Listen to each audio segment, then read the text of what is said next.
going live. Hello. I'm live. Thanks very much for joining us. We're just popping on. Oh, I was going to say we're just popping on a wee second early there, but actually 9 o'clock has caught with us. Oh, let me just turn that around a wee bit and get the right glasses on. So thanks very much for joining us, folks. Welcome to Science Fiction Friday at the Doghouse on our science fiction station here on YouTube. And and it's been such a busy week as always. And I'm just catching my breath because I ran down the stairs to get something for this, in other words, something that we can have a wee chat about it later on, because it's a bit of Hawk the Slayer news, I suppose, which I think is quite interesting. So if you're out there and want to say hello, give us a wee comment in the live chat. And I'm just going to get a wee sip of fluids here. So usually once a week, I'm Doc Sloan, by the way. We pop online here on a Friday or a Saturday and have a wee bit of a chat about some things science fiction-y. And just cover a wee bit of news. And we run our Dune book club on Thursdays and Sundays at 9 o'clock GMT. I think we're on GMT plus one. We're talking about how confusing it is these days with all these different time settings and so on. And we just basically thought we'd kick off, I suppose, tonight with, not that we really want to go into anything else about it, but that Dune won 6 Oscars, which is well done, to all involved in the film, and congratulations. There's Babs saying, "Evening, Doc. Hope all goes well for you and yours tonight." Thanks very much, Babs. We're all good. I don't know if you can see, Babs. Let me just try this very quickly. Don't usually do this, but we're joined by a very special guest. Well, we've got 2 of the ladies in the Doghouse tonight. But that's my dad's Bonnie doing very, very well. She's having a wee snooze. And so she's sorry about this with the camera. There we go. We'll get that settled back. There we go. But she's doing very, very well. So yeah, it's quite a cold, wet night again here tonight. Our boiler was kaput as of yesterday, but we've managed to get it fixed today. And so we need to get some more oil delivered, etc. But hence we're all a bit cozy up here. I think Noodles is somewhere around on the stairs. But yeah, we're joined by some doggies in the Doghouse tonight. Pardon me.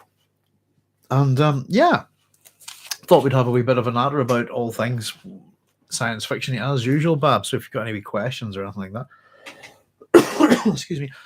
I've been talking a wee bit about a couple of things before, but I've been talking about this book before, and the very sad state of repair that it's in, unfortunately, as you can see. And I've actually been working at this with bits of sellotape and so on, trying to put a bit of repair on it. And I just thought we'd have a wee chat about it later on tonight. It's one of these. I wouldn't call it an academic book, but it's very much an inside the world of science fiction writers and editors, etc. It's one of those kind of self-created little book of lists of science fiction fantasy, and it's from a wee while back. I think it's from the 80s. Malcolm Edwards and Maxim Jakubowski from 1982, I think, and it has some fun things in it and some rather informative things in it. We were having a wee bit of a chat. I think we managed to run quite a few stories just in the last wee episode. Just mentioning stories about dogs and things like that in science fiction. And this wee book, for example, has stuff like that, and it'll have like 15 stories featuring animals and science fiction. Those kind of lists. And I've got one that I wanted to go through. There's a few here that are really funny, actually. And this one, I think, also somewhere within it includes. I think the famous sort of giggle about coffee in science fiction. An awful lot of science fiction heroes get incredibly revived with a good cup of coffee at the right time. Paul Atreides being one of them. Nice, love the pup. It's good to see she's doing better. Thank you, Babs. Yeah, she's doing great. I've walked her around the park today. She's not going at great speed, so but she's doing really well. Books falling apart can be a great indicator of how well loved they can be. In this case, it should be. This is one of those books I just keep coming back to. It's a state, and if you want it's a well read book, and it is one of those things that if you're a science fiction academic, it's quite a curious little thing. It's got the page that it's split open at is 20 definitions of science fiction by 20 different science fiction authors, if you like. But just in terms of a few things, there's the milestones in bad science fiction. There's all sorts in here, so I thought I'd read a couple. In the middle is mainly a big set of lists about which books and short stories have won, the Hugos and the Nebulas, etc. over the years. But there are a few wee things, and one of the things I wanted to have a wee nosy at to see if I could find it was we were having a wee chat on the Dune Book Club the other night just about hidden references within Dune to to all sorts of things, that almost every name within Dune is loaded with meaning and refers you somewhere, whether often to a scientist or an ecological scientist or something like that, but often to other science fiction writers as well. So I think we had the Hollivant's John Brooke or something, wasn't that? In Dune at the back in the terminology of the Imperium the other night, of course, was as Jack Vance, John Hollenbrook Vance. So one of these things, just as an example, and it is that there's quite a lot of in jokes and in writing, if you like, within science fiction itself. But just to give you a wee example of them here, here's 8 real science fiction authors, for example, who make appearances in science fiction stories. So Forrest J. Ackerman is in Blown by Philip Jose Farmer. Paul Anderson is the protagonist of the Philip K. Dick story, Water Spider, which is partly set at a science fiction convention and has parts for A. Van Vogt, Anthony Boucher, and several others. J.G. Ballard is the name of the narrator of J.G. Ballard's novel Crash, of course. Cecil Corwin, a successful pseudonym of C.M. Cornbluth, is killed off by his creator in Cornbluth's MS found in a Chinese fortune cookie. Philip K. Dick appears as a character in Valis by Philip K. Dick. Philip Jose Farmer is the protagonist of the novel Philip Jose Farmer Conquers the Universe by French author Francois Mottier. I would really like to read that book. I have to say, that sounds like a really good one.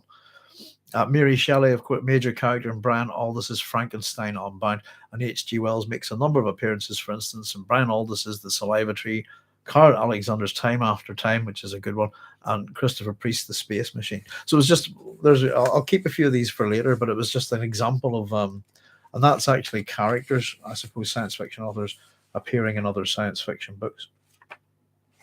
But it was just interesting to see, and we've kind of been curious to see, I suppose, to figure out as we go through it, how many of these science fiction authors we might find inside a book like Dune, for example, So I don't know what you think about the Oscars debacle. I thought it was appalling, but it's left me, and I just said I'd quickly have a wee chat about Dune, and in terms of how science fiction films do at the Oscars. Excuse me, they're not known for doing particularly well, special effects, that kind of thing. But I don't think any science fiction film has ever won Best Film. I might be mistaken, but I'm pretty sure that's the case. But I see that, and I hope I'm not mistaken here, because I think everything's just kind of been lost about the Oscars this year. I'm a bit of a film buff, and we can't get to see the Oscars here where I'm at. So I try to sort of catch little things about it each year. But I stopped watching it a long time ago when the BBC stopped broadcasting it here, and I think it became a kind of pay-per-view kind of thing. But I'm always kind of interested to keep an eye out, particularly for the foreign film categories and documentaries and shorts and things like that. Excuse me, the stuff that you don't normally see at your local cinema and the video store. It used to be a good indicator of some quality stuff to go and watch. So I really don't know. I really know very little about how any film did at the Oscars this year. But I did catch that Dune had won 6 Oscars, and I think I have the list here. Oscar for Best Music would have been for Hans Zimmer. This is the thing, I haven't got the names actually for the people involved here, but I think it's got, and I might be wrong, but I managed to grab a source on this, and I'm hoping it's correct. Best Music, Best Cinematography, Best Film Editing, Best Visual Effects, Best Production Design, Best Sound, and I think it's a good run of the technical categories, isn't it? And I think it's quite deserving in all of those. Though I haven't had a chance. I've heard Hans Zimmer's music on the cinema in the cinema and on obviously when I've watched the film at home, but I haven't had a chance to listen to it as an isolated thing, as a piece of music, Excuse me. I seem to remember a disease in a Star Trek book being called ADF Syndrome after one of my favorite authors, Alan Dean Foster. Yeah. There's a fair amount of that. We have we've got Alfred Bester in Babylon 5. I'm not sure if you've watched it, Babs. And he's a psychop, and he's actually called Alfred Bester. And the psychops in Babylon 5 have a strong kind of a pretty strong resemblance to the kind of society I think that the psychops are producing in the Demolished Man.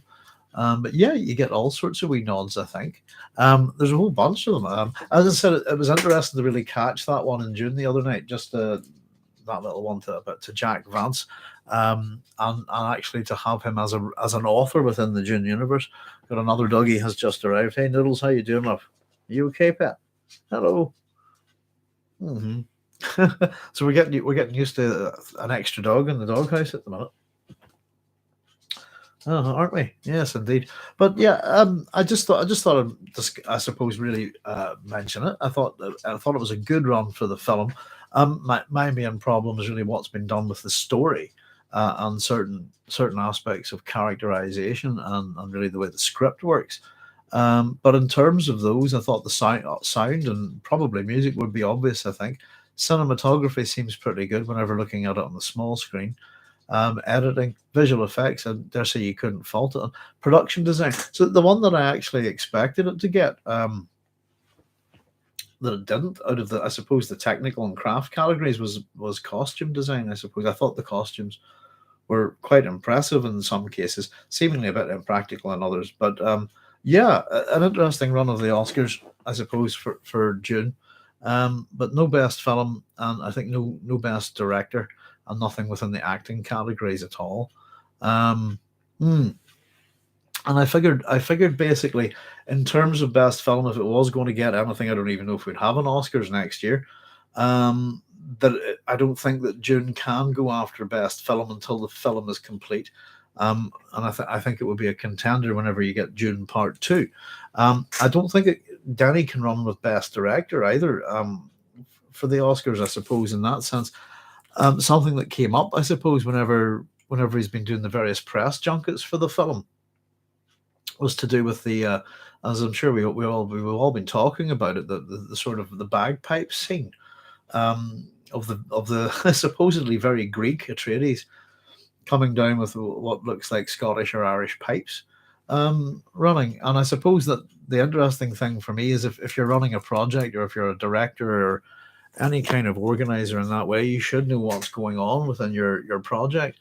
And the thing that came out in the press junket was that the bagpipes were actually an electric guitar being played by the electric guitarist, running through some emulation pedals and distortion pedals and stuff like that. So it's actually a guitar, and the director of the film didn't know that. And I just thought that was oh dear, you've been caught not doing your job there. I thought it was a wee bit. It's probably just a wee whimsical wee thing, but there you go. So it's but it's on a par with Mad Max Fury Road, I suppose. 6 Oscars, and again, I think that when it comes to Mad Max Fury Road, I'm absolutely stunned that it didn't win Best Film, and it should have, because it really was a bit of a game changer, I think, for Hollywood. Again, I didn't really expect anything within the acting rules or anything like that, but certainly within the technical categories, etc. So there we go. So it's as many Oscars as Mad Max and Dune, two really excellent science fiction properties, I suppose, that have been recognized at the Oscars. So it's good in terms of things for Frank Herbert, etc., and so on. And I'm pretty delighted for it, and get more people into the books, hopefully. And as I said, still hoping to see what Dune Part 2 is going to be like. So there we go.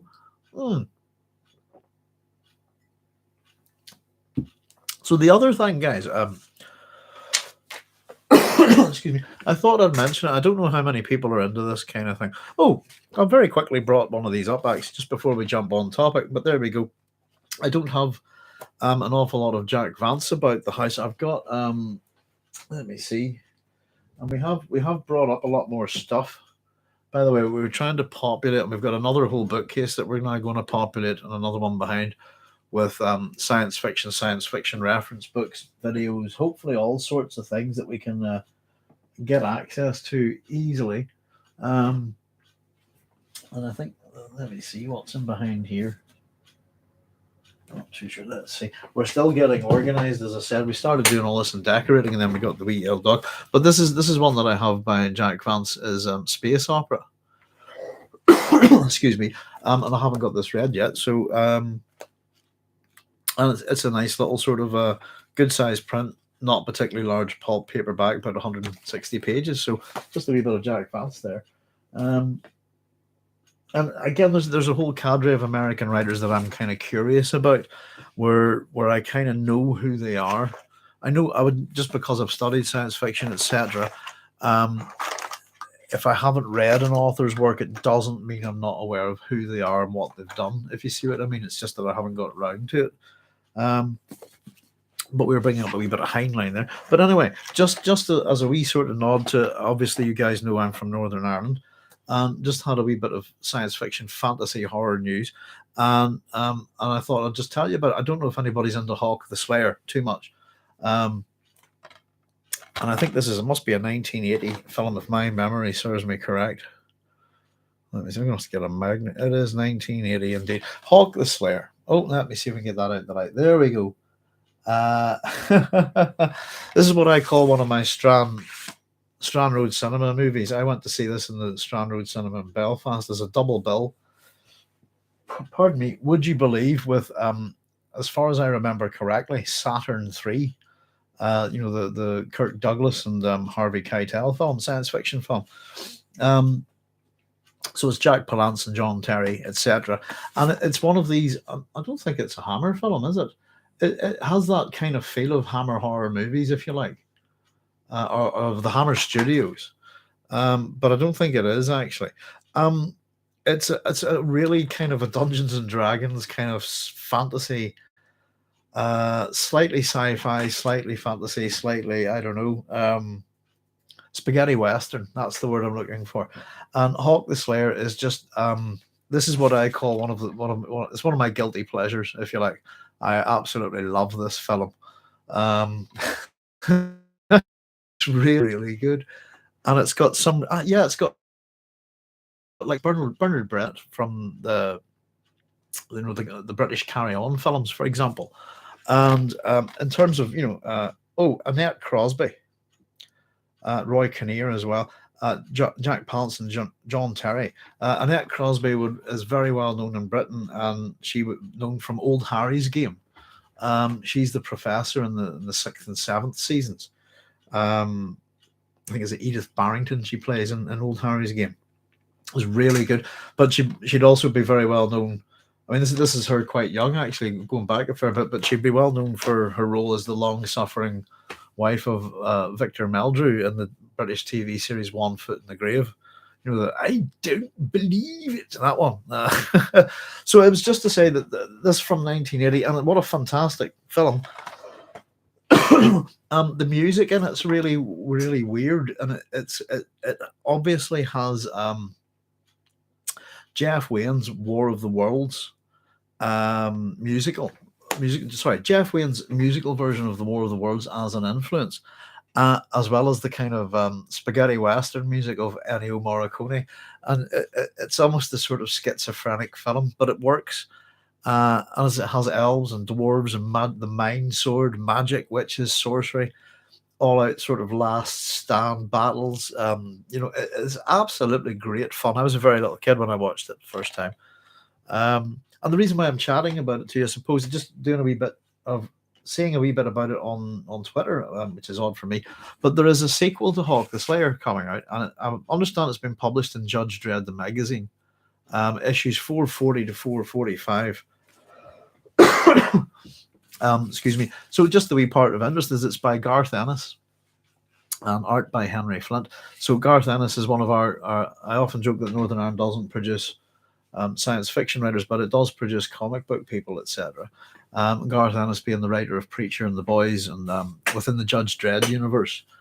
Uh, he's the creator of the Irish Judges from Murphyville, the Emerald Isle, and there's a few real classic Judge Dredd stories behind him, such as Muzak Killer and stuff. So it was for anybody who really just going into more of the fantasy sort of thing. I'd love to do a video on this sometime. It's got a really good cast of actors doing their best. Oh, who else is in it? There's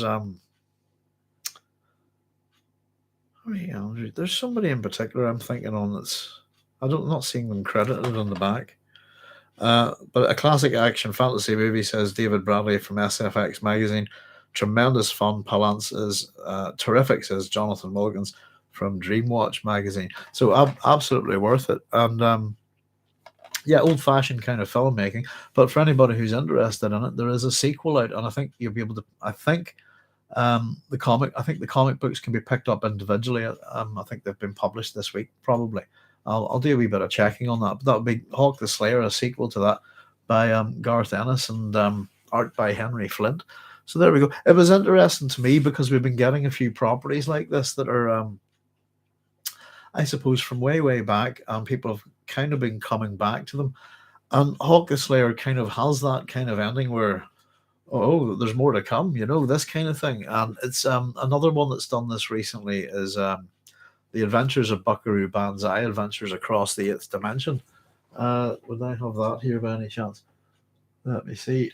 Wonderful, quirky, weird sci-fi film from the 80s, starring Peter Weller. It's recently got a sequel, and I think the film ends with the original Buckaroo Banzai, Adventures Across the Eighth Dimension, ends with a sort of like a James Bond type scroll. Buckaroo Banzai will return in Buckaroo Banzai. I think it's versus the World Crime League or something like that. So my understanding is that the original authors there have brought out a new one as well. So there is at the minute there's a literary sequel, and it's the genuine thing that the right people with who the creators of the property, if you like, a genuine sequel for Buckaroo Banzai in literature form. So it's I've seen it. Must go and buy it actually at some point and have a look at it. That would be good fun, wouldn't it? And of course, as I said, then we have this Hawk the Slayer sequel in comic book form from Garth Ennis, and he's somebody who's going to sort of treat that property pretty well. So not that there's no comic shops, our locals, none left around here at all. Have to travel quite some distance to get a comic book shop. I should probably just order some stuff online, shouldn't I? But it's sad that you can't just take it down the and walk around. There's something as simple as a comic book shop. But there we go. So yeah, if anybody doesn't know this is B movie heaven. And I when I'm saying that, it actually was the B movie when I went to see it. So it was the second feature, and I didn't think much of Saturn 3 as a little kid. I have to say, I thought it was a bit odd. But and some of the old special effects, you might find it, you might think it a bit crap or something like that. Some people would, but I think it's really well done, and I think it's good. It's a bit cheesy in places, but it's really good old fashioned sword and sorcery kind of D&D stuff. If you're a little kid, you'd love it. I think if you can take off, if you're an adult, if you can take off your adult head and watch it as a little kid, you'd really enjoy it. But it's quite full on, and the action's very good. And I really do quite like the music. As I said, if you like spaghetti western music and you like things like Jeff Wayne's musical version of the War of the Worlds, there's something about it that it's trying to be a lot of different things, and it doesn't feel, I think, and it's yeah, and it has a good wee fun. I think there's a joke about it in Space, isn't there? Is it whenever Simon Pegg's character decides, or is it Bill Bailey's character? No, Simon Pegg's character decides he falls out with Bill Bailey, has to go work in a different comic shop, and they don't like Star Trek, but they like Babylon 5. I think one of the comic shop guys insults Hawk the Slayer or something like that. Enjoyed Garth's work on Hellblazer comic. Yeah, he's been around for a long time, as I said, and a real stalwart for 2000 AD for a while. I thought, going back a good while. I think even I must have a wee look at. Let's see what he's done. Give a wee quick.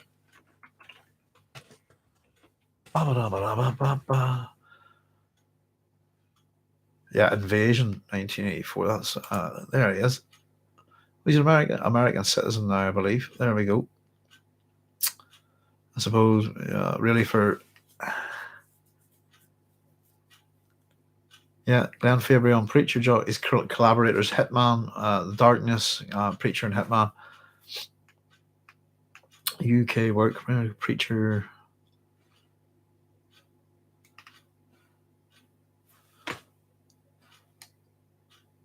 Yeah, Troubled Souls, etc. Let's see. Going back a wee while. Wrote stories for flagship character Judge Dredd, taking over from creator John Wagner for several years. Innocence Dredd stories include Music Killer. Music Killer is really funny. Pop music, Emerald Isle, a tongue-in-cheek set in Ennis's native Ireland. That one, Emerald Isle, I think. There's a couple that's called When Irish Pies Are Smiling. I think there's another one. It's like, I suppose it's like a exchange program between Mega City One and Ireland. I think 20-part Judgment Day as well. That was a big sort of thing within the Judge Dredd universe. And that's partly to do with the Batman as well, isn't it? Batman, Judge Dredd, and the Strontium Dog, I believe. There we go. Horror series Hellblazer from Vertigo, imprint in 1991. Wrote the series through 1994 with Steve Dillon. Years afterwards, briefly returned to Hellblazer for the 5-part Son of Man story with John Higgins.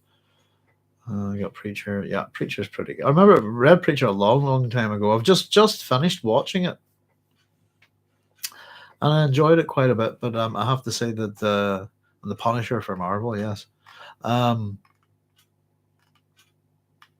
There we go. Just shut that down. But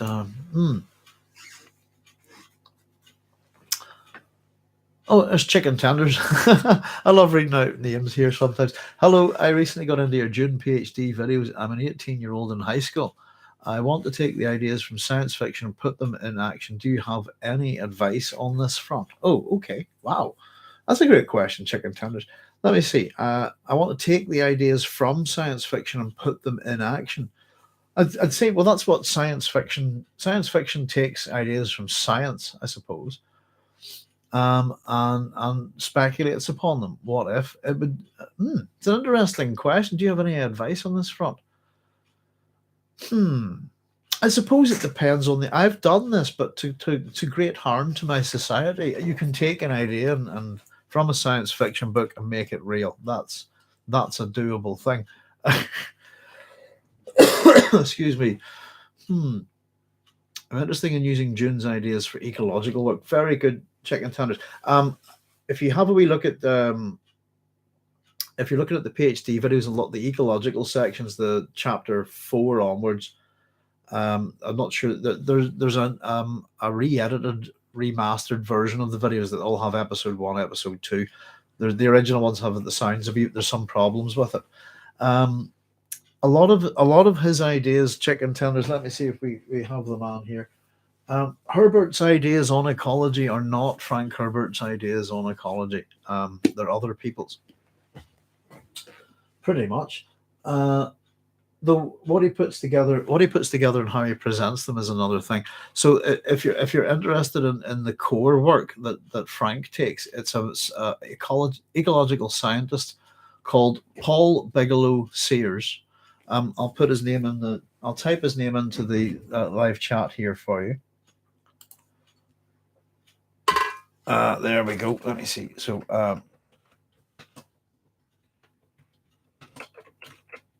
there we go. That's Paul Bigelow Sears, and his books are called Deserts on the March and Where There Is Life.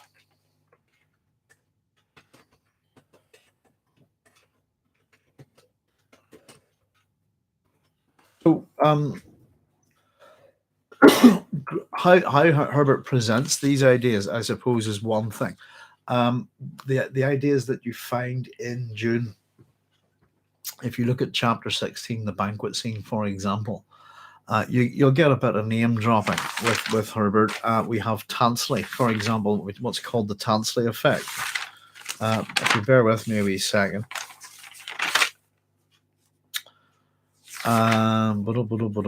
Tansley effect. There we go. Let me see. What's this? This is a reference to Sir Arthur George Tansley. We have Keynes's ideas of let me see, the law of the minimum. That's Eustace Liebig's law of the minimum.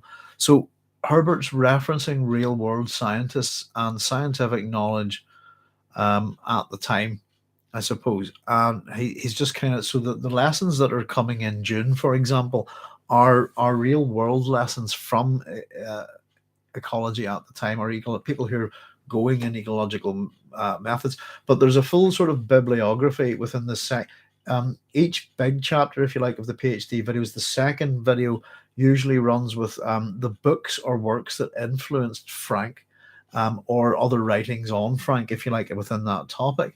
But I simply put, I suppose, chicken tenders, that science is something that you know.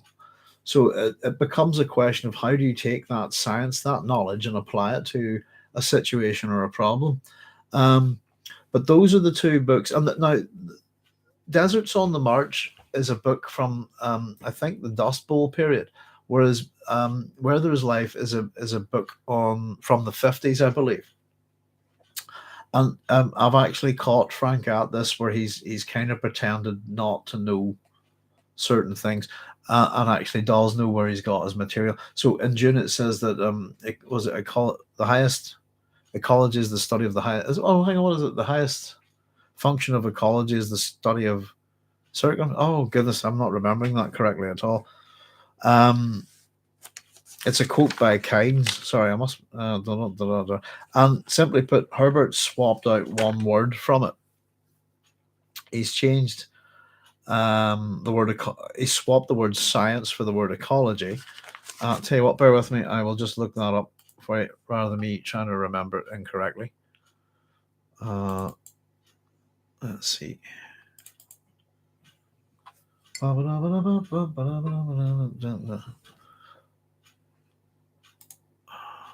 Consequences, was that it? Let me see.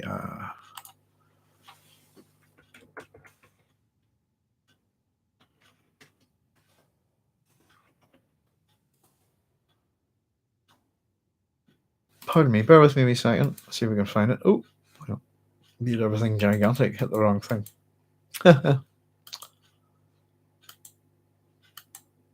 Oh, I know. Hang on, I'll just remember the word to look for. It's the highest function of. Right, hang on. Oh, right. With me a wee second.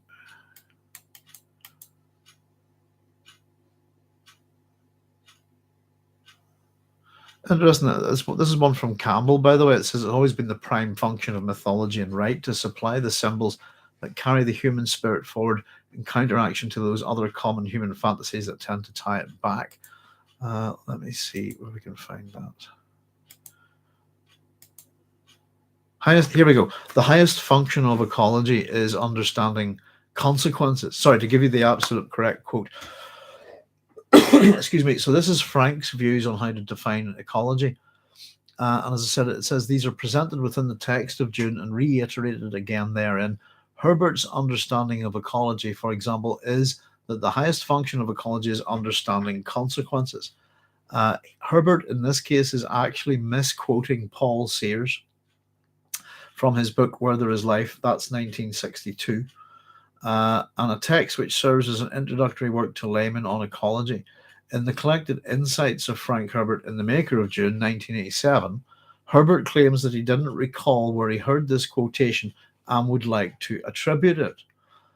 Where are we? The footnote of the text to the text informing us that it is indeed Sears's book Where There Is Life, then repeats this misquotation in all certainty. So the quotation is in fact about science in general rather than ecology, and is the highest function of science is to give us an understanding of consequences. So what else? So there's no reason, however, that Herbert cannot apply this to ecology in the specific. After all, modern ecology is regarded as a science up to a point, and it suggests that we look at Sears' following definition of what ecology is. There we go. So Herbert's ideas on ecology are quite interesting, and they're a blend of different people's, the real world scientists at the time, and he's also moving through time. When he starts researching and writing Dune, we're talking the 50s. Before it obviously dies with the book unfinished, but that's in the 80s. So his ecological knowledge changes and grows as he does as well, I think. But there is, and it's one of the things that we're doing in the book club, Chicken Tenders, is that we're pointing out as we go the real world scientists. Liebig's law of the minimum, for example, is actually originally an idea by a scientist called Karl Sprengel, but it's made popular by Justus von Liebig. And all of the stuff. So it's yeah. And I suppose the interesting thing is that ecology is kind of an emerging, if you believe that. Actually, I wonder, do I really believe that? As it think of ecology as an emerging science? I suppose we'll say as science it is the case. Arguably, Hesiod's book, for example, on Works and Days, is a book on ecology from the 8th century BC. How to look after your limits to growth is the book. Sorry, hang on. Let me see. Quite the contrary. Let me just check. Where there is life. I've given you the wrong book in terms of that quote. It was Limits to Growth. Sorry, there's 3 books there by Paul Bigelow Sears. So we have Deserts on the March, Where There Is Life, and Limits to Growth is the other. So Frank gets a lot of his ideas from that, but it's also in the general consciousness at the time. And if you look at the ecology section in the PhD videos, things like Rachel Carson's Silent Spring, and I think the Dust Bowl is it's also known as the Dirty 30s in America, I think, which is an environmental disaster caused by the introduction of a new piece of technology, had a massive effect on America. And I suppose the real interest in terms of his ecological work, Chicken Tenders, is that all of his ideas for Dune originally come from the idea of he was going to write a journalistic article on barrier grasses to be used in Oregon, and I think it was an idea that was brought over from Arabia. So all of Ireland's a coast. Obviously, we have those sort of beaches with big grasses, deep-rooted grasses all around our coast. It's quite a common thing here, and a very natural way of stopping sand encroachment and movement of dust, etc. But it's all to do with the overproduction of wheat in America by the use of combine harvesters. So there you go. It's just a wee bit, but there are other scientists, and if you check out Chicken Tenders, if you check out the very last video in the PhD videos, at the back, at the very end of it, whatever the title's on, there's a full bibliography. So it lists every single book and article and magazine, etc., that's in there. If you're wanting to sort of, if you're wanting to kind of go through it, a lot of, excuse me, a lot of them are science fiction books, science fiction writers, etc. But there's a lot of real world science books, etc. There's quite a lot of interest in science within Dune, I suppose, and some of it's made up. So we'd have to be careful with that. Chicken Tender says, thank you. You're more than welcome. He has a very interesting perspective on humanity, requiring an intimate relationship with nature and tending nature. Yeah. I think ultimately, it is a sense about working with nature rather than against it. And I'll tell you what, Chicken Tenders, there's quite, if you're just new to all this stuff, I suppose some of the books on Frank Herbert will give you a good bit of insight into his ideas. But we have a book called Frank Herbert by William Two-Ponce, and we have another book called Frank Herbert by Timothy O'Reilly. Excuse me. And there's a book called The Maker of Dune, which I think is compiled by Timothy O'Reilly. And that's sort of the wit and wisdom of Frank Herbert, if you like. It's his ideas. It's a kind of more a set of interviews and so on. And I think we do have some interviews, and there's a good interview online. You'll find it on YouTube, which discusses all sorts of things. But it's Professor Willis E. McNally chatting to Frank Herbert and Bev. It's a good old hour and a half long, I think, chat about all sorts of things like that. So yeah, the interesting thing from that point, Chicken Tenders, is that Herbert did have an idea that became a real world thing. So his first book, excuse me, Herbert's first novel is called The Dragon in the Sea. One second, coming right up. That's why we brought all these books up, isn't it? Where are you, Dragon in the Sea? I got more than one copy. Right, there we go. Okay, this is right, so we can find these things. There we go. I really like the cover to this one, actually. That's The Dragon in the Sea. The idea within this is that we have things called dracones. Let me see.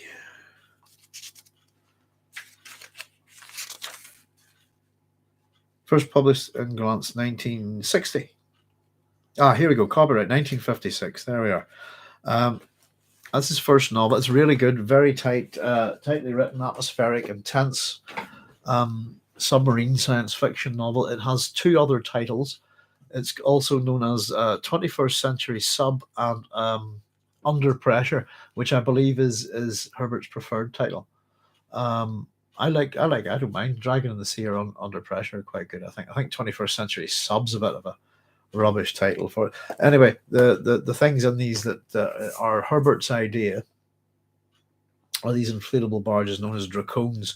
And if you look at the Suez Crisis, Dunlop developed these things and actually took the idea, what you're talking about, took the idea from a science fiction book and made them real. And they're called dracones, by the way. If you can look them up on Wikipedia, and I'm sure you can you'll find them on Dunlop's probably page. You'll see them. They're giant inflatable oil barges that can be towed behind ships or submarines. You can fill them with oil, get them through a blockade or something, empty the oil out at the other end, pack them up and fly them across the world, get them, and so on and so forth. And interestingly, it's a piece of technology. You can inflate them and use them as a defense for a ships armed with explosives from hitting bigger ships, so that their use has evolved, interestingly enough. But Dunlop called them dracones in honor of Frank Herbert's book. And Arthur C. Clarke, there's a big discussion about this if you get into the Herbert biography, etc. Was advised heavily by Arthur C. Clarke to sue Dunlop. But I don't think it went that way. And the other interesting one, I suppose, is if you're familiar with interesting, having a wee look through some Robert A. Heinlein's Waldos have become real. And again, an idea from Waldo Inc. is the story from I think 1940, possibly, if I'm remembering correctly. Let me see how we got. There we go. It's quite an important book, I think. I like it a lot. Waldo and Magic Inc. That's it. Sorry. This is the book here. It's a really good one. I enjoyed it. It's a good, very interesting and way ahead of its time. And the Waldos, the piece of technology that we call Waldos, are named after the main character who comes up with them. And I think he has a particular condition and he ends up living in zero gravity. So Waldos today are telefactors, but they're actually still known as Waldos. And that's Robert A. Heinlein's idea. So science fiction, interestingly enough, does produce the ideas do produce real science, But excellent. 18-year-old in high school want to take ideas from science fiction, put them into action. Do you have it? Yeah, it's science, I suppose. I've often thought about that. Some ideas in science fiction go way ahead, don't they? And it's a question of, it'll take a few hundred years before we can get there, that kind of thing. But the other thing, Chicken Tenders, just to finish off on that topic, is that Herbert did take his ideas and apply them to his home. I think this is the home he had in Hawaii. And my understanding was that he wanted to create naturally, I suppose, the home that he had to produce more energy than it used. If you know what I mean, that kind of thing. June has made me want to volunteer at an urban farm. In this, plenty of we're out in the country here. Chicken Town almost everywhere is out in the country, I suppose. But yeah, it's good to get to know nature, I suppose, and to be separated from nature, I don't think is a good thing. Um, Northern Ireland's a country where nature's never far, but at the same time, what environment we've had here has been decimated, I suppose. So particularly deforestation. Probably since the plantations, Ireland's not got a lot of trees left. We've got a lot of coastal erosion as well. Excuse me. But at the same time, we have yeah, it's a very rural sort of country, and we don't have many mountains. We've got lots of hills, lakes, and quite an active sort of wildlife. But again, our wildlife isn't the thing that it used to be either. So it's mostly birds and sort of badgers and things like that, and some interesting birds of prey. But life's quite interesting around the coast. Yeah, yeah, absolutely, good idea. Volunteering is a good way of picking up some skills and knowledge. And if it's something you're interested in, if you've got the time and can do it, absolutely, why not? I think it's a good thing to do. So there we go. June's won 6 Oscars, and we're chatting about real world science that's come out of June. I know that there's actually been there was a company looking at this whenever I did the PhD way back in 2006 to 2010. 2009, 2010. There are I think water companies named after things from June. It certainly, at the very least, has inspired people to go out there and try and do something, in an environmental manner, I suppose. The real sad thing for me, Chicken Tenders, is that the new film has really lost the bulk of the environmental message. I'd say it's the one thing that's been cut heavily from the books.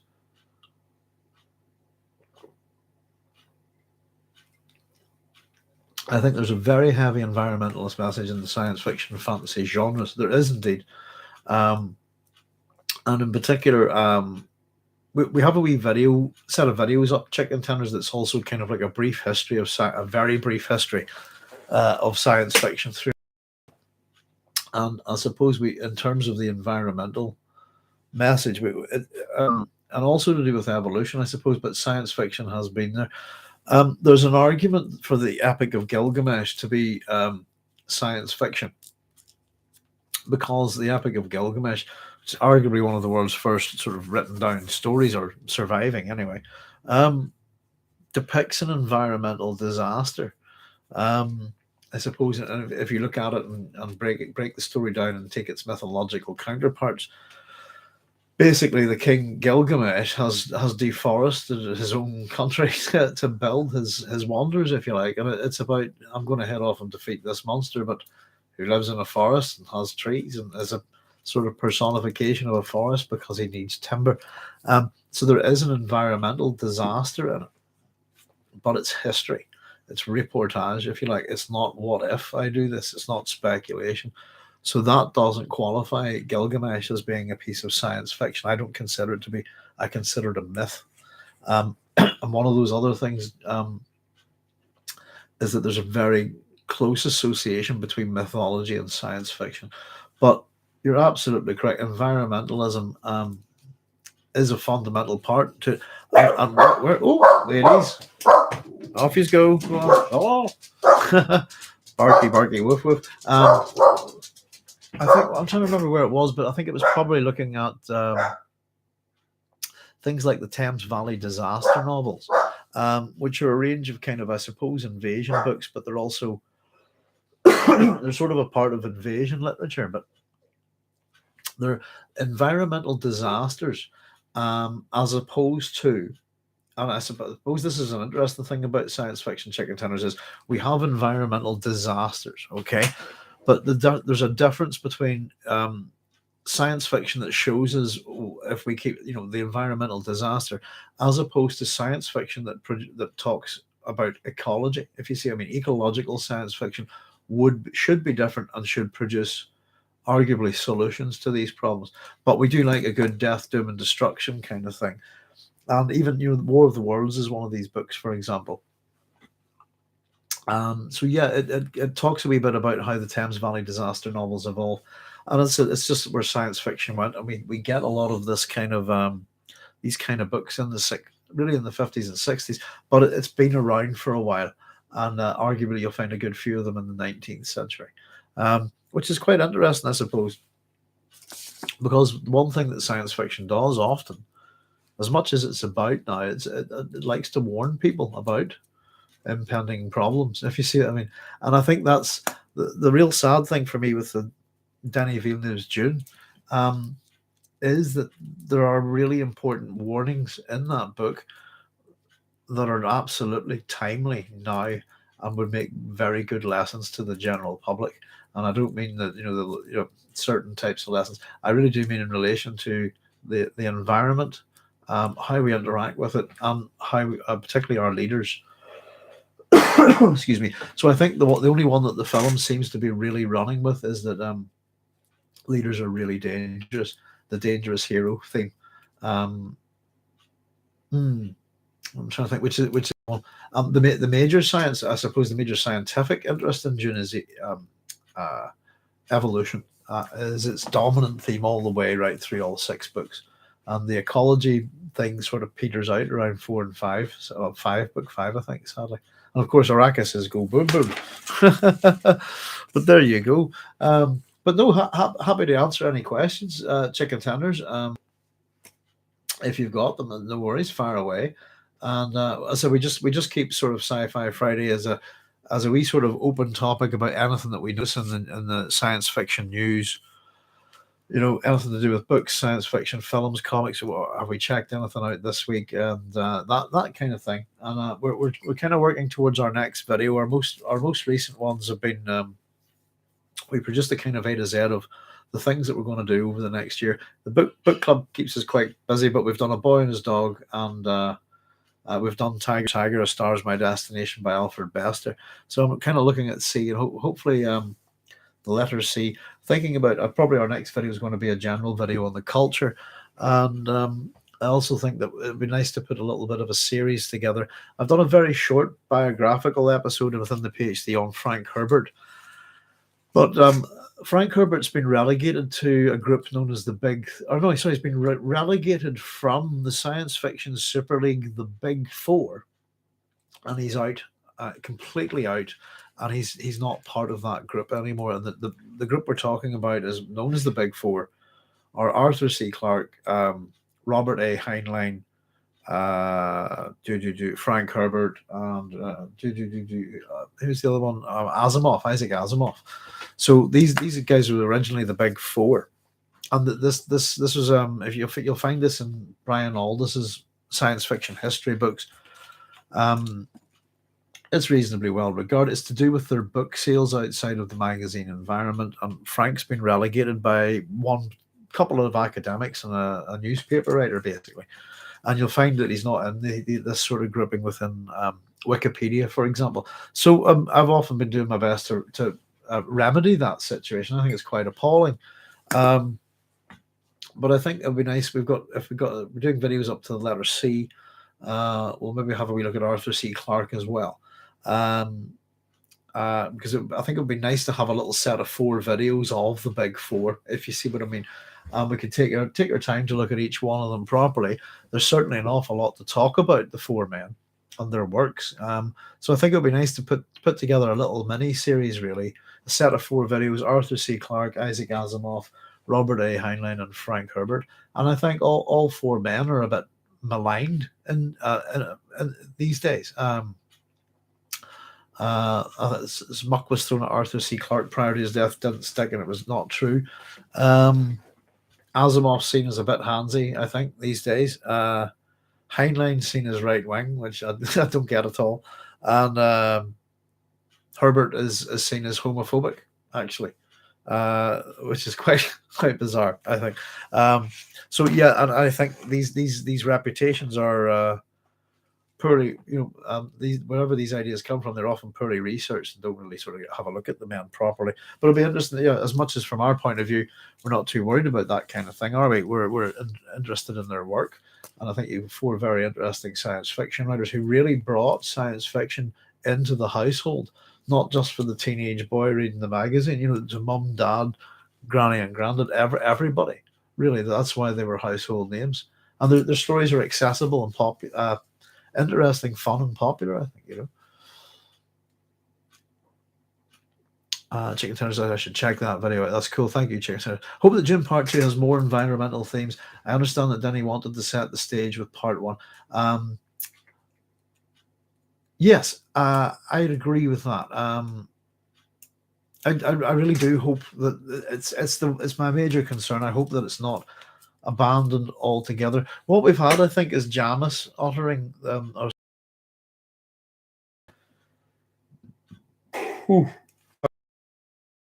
our connection's unstable. Pardon me. Let me see. I'm going to do a wee. Could somebody give me a wee? I can hear you down below if you can hear me. Otherwise, I think we may have lost our connection. Hang on.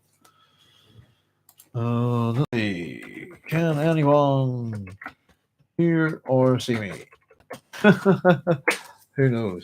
Should put a question mark there. We'll find out. Otherwise, whenever this happens, often YouTube says, "Oh, we're fixing it." You just stay on a perpetual nothing happening forever. Good. Thanks, Chicken Tenders. Excellent. There's Soup Pot. Hi. Yep. Thank you very much. Yeah, I really do hope that the environmental message gets brought back in, and that if it's the case, it's going to have to be presented probably through the Fremen, I suppose. And even if you look at what's happening in the world now with hydraulic despotism, Russia and gas and oil, it's how timely is Dune? It's incredible, actually, and Trump and all of it, and Putin. It's just, my God, Dune, how prophetic are you in some ways sometimes? So yeah, there's a lot to setting the stage in Dune Part 1. There's a lot of things that people wouldn't have a clue what they are if they've never read the books. My wife would have been one of them. You go, no, that's the guild. Who are they? Who's that? What's this guy? It's I think that the absence of Fade Ruth is appalling. To be honest with you, because he's a comparison to Paul. I suppose he's the Harkonnen's version of Paul. What did you say people today say about Arthur C. Clarke? I was asked about this recently, Chicken Tenders. In fact, I've been asked about some kind of problem of perception about all of the big four, I think, now. Colleges and Cannibals says boo. And you're fine here. Thanks, guys. Sorry, I thought just rippled a wee bit there. It was basically to do with why Arthur C. Clarke lived in Sri Lanka. It was a scurrilous kind of sex scandal thing created by one of the British tabloid newspapers, and it was nonsense. Really, simply put, Arthur C. Clarke, I think, is homosexual, and one of those people who just didn't really talk about his sexuality over his lifetime. Within the science fiction, fantasy writers, all that community, etc., everybody knew it was not a particularly big secret or anything like that. And it was just one of those, I suppose, if you think about the times, he just kept his mouth shut, really. Britain certainly wasn't a place that's safe for gay people, arguably even up to today, if you see what I mean. So it was an attempt to connect him with all sorts of naughty stuff, really. And it was just, he was very old and he wasn't very well, and it was appalling. And I think his brother spoke out quite badly about it. But it's the sort of thing just that things linger and people remember certain things. So it was just someone, I think, a paper trying to smear him at the end of a very distinguished long life and career. So there's nothing particularly bad to say about Arthur C. Clarke, I think. So that was it there, really. That was the crux of it.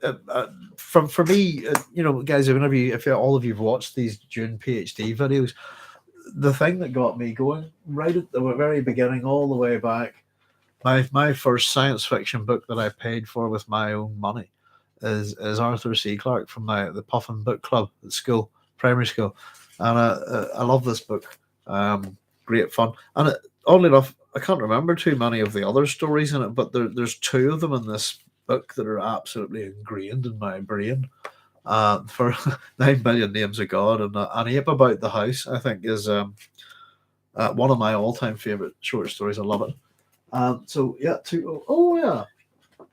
This is why we're having a wee bit of a chat about Clarke, I suppose. I'm a big fan of both the films, and I have never seen them on a big screen, and that's really sad. 2001 is a sort of film that does turn up at film festivals a lot. So it must be nice to try and catch it on a big screen. Of course, there's 4 books in that series, but there's a wee book here that I have. I actually I think I might have another copy of this somewhere, but it's Arthur C. Clarke's The Lost Worlds of 2001. It's the ultimate book of the ultimate trip, 2001: A Space Odyssey. So it's if you're into 2001: Space Odyssey, even if you're into your Stanley Kubrick films, etc. This is kind of an interesting little. Just read you the blurb on the back. It's the ultimate trip. Started with a story called The Sentinel by Arthur C. Clarke, which is in this. Took flight when Stanley Kubrick asked Clarke to write a novel of space exploration. The result was one of the most extraordinary films of all time. Now, for the first time, the reader is taken on every stage of this great adventure. Here is the original story and the interplay between 2 brilliantly charged imaginations. So this is Arthur C. Clarke's own intimate account of the unique chemistry between author and director, which created the 2001: A Space Odyssey. So, yeah, it really is that. That's the chapters are first one, View of the Year 2000, Son of Dr. Strangelove, The Sentinel, Chapter 4, Christmas at Shepperton, etc. So if you're into 2001, Arthur C. Clarke in particular, or if you haven't read it, I dare say you should be able to pick this up. It shouldn't be too hard. Secondhand bookshops, they go nicely together, and especially if you're a big fan of the film as well. And of course, well, I think no, I don't believe it's in here. Is it The Sentinel? That's not actually. Let me see. Just quickly check. No, it's not the actual story, The Sentinel. It's just a discussion. So if you're into your Arthur C. Clarke, that's a lovely little set of 3 to get you going on the 2001 journey, and then you're up to, was it 2010, 2065, I think, and 3001, I believe. Odyssey 4. 2010 is a really good film. I think they're both good films, but often underlooked, I suppose, because of Stanley Kubrick's one. But it's really, really good. Kevin Wolf says, "Hello everyone, Doc. I just finished The Stars My Destination based on your recommendation. I loved it. Excellent, Kevin. Well, I'm really delighted about that. That's kind of what I'm here for, is to try and sort of, well, for a bit of crack and a bit of a chat about science fiction as well, but really just to point out some stuff to people that they might not be aware of it. And it's a cracker. I love it. What a great book. Science fiction movies, what did you see as a good presentation of the genre? I suppose it's one of those things. I've been thinking about it a wee bit, about science fiction at the film and the cinema. And I've also been thinking about Hollywood and how much I don't like Hollywood at the minute, and particularly adapted works where people take something that is someone else's work and make it something else that sometimes barely resembles that thing. I don't know. I'll be honest with you. The George Pal, is it I wonder would they have all won Oscars? There's the George Pal trio of great 50s films. War of the Worlds, When Worlds Collide, and what's the other one? The Time Machine, of course. There we go. That's the 3 I'm thinking on. Nominated. George Pal was nominated for Academy Awards and County Best Short Subject Carter for 7 consecutive years. Wow. Let's have a wee look. Destination. Oh, I mean, Destination Moon as well. When Worlds Collide, The War of the Worlds, Time Machine's there. Let me see. Worlds Collide's 51. War of the Worlds is 53. Really? I thought they were a bit later than that. And Time Machine's 1960. Oh, don't forget Doc Savage, Man of Bronze. But I think When Worlds Collide won an Oscar, didn't it? Or maybe I'm wrong. Maybe. Sorry to tell awards. There you go. Won an honorary Academy Award. There you go. For special effects at the 24th Academy Awards. John F. Seitz and W. Howard Green were also nominated for Best Cinematography Color, losing to Alfred Gilks and John Alden for An American in Paris. When Worlds Collide, I absolutely love. Absolutely cracking film. Dear. And of course, yeah, I mean, they're all great, aren't they? Now you just see. So that was the first of those. And that would make an interesting wee thing to have a chat about. The War of the Worlds surely won an Oscar. It won an Oscar for Academy Award for Best Visual Effects.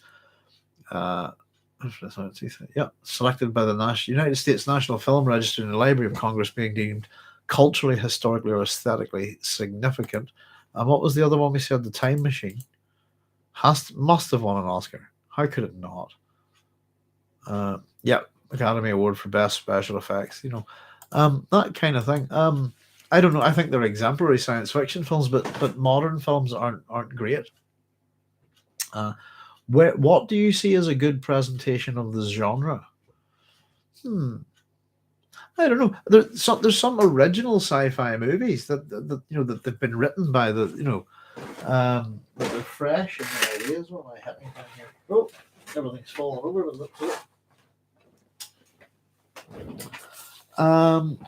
I don't know. There's a lot of rubbish in science fiction movies, isn't it? It's the same as within the literary genre. There's a lot of crap out there.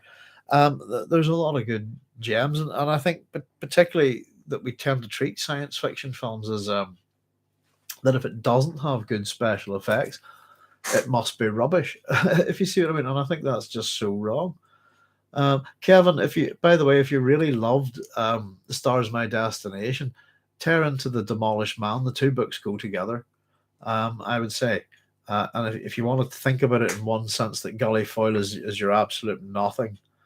The character Ben Reich in The Demolished Man, he's your kind of rich Jeff Bezos type character, one of these, Elon Musk's, one of these corporate supervillains, if you like. I'd argue almost that Ben Reich is the archetype for them. So if you really enjoyed The Star's My Destination, and I'll tell you something else, Kevin, by the way, just before we go on. For me, it's a book that you can reread again and again. It stays. Granted, you know the story a wee bit after the first time, but I think it's a very enjoyable story. Dark City. Been wanting to watch Dark City again. I was wondering we chat about that the other night. It's an interesting one. Welsh Collide. Yeah, the old love films like that, and it's got everything. It really, it's a very, very interesting film when Worlds Collide. I think it's very good fun. And I remember watching it. A lot of those kind of American science fiction films of that era would have lapped them up as a kid. Buckaroo Banzai certainly strikes me as a weird and interesting and original kind of thing. I don't know. I'm going to have to. I wanted to start sort of having a wee natter about science fiction films, and I love almost them all.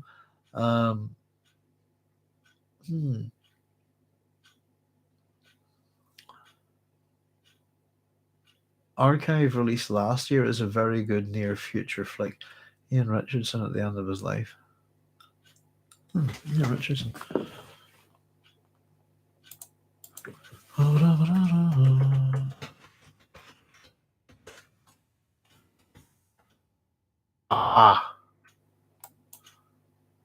Farquhar, yeah, Arquhart, doesn't it? That's it, Francois Arquhart. Yes, know who you're talking about.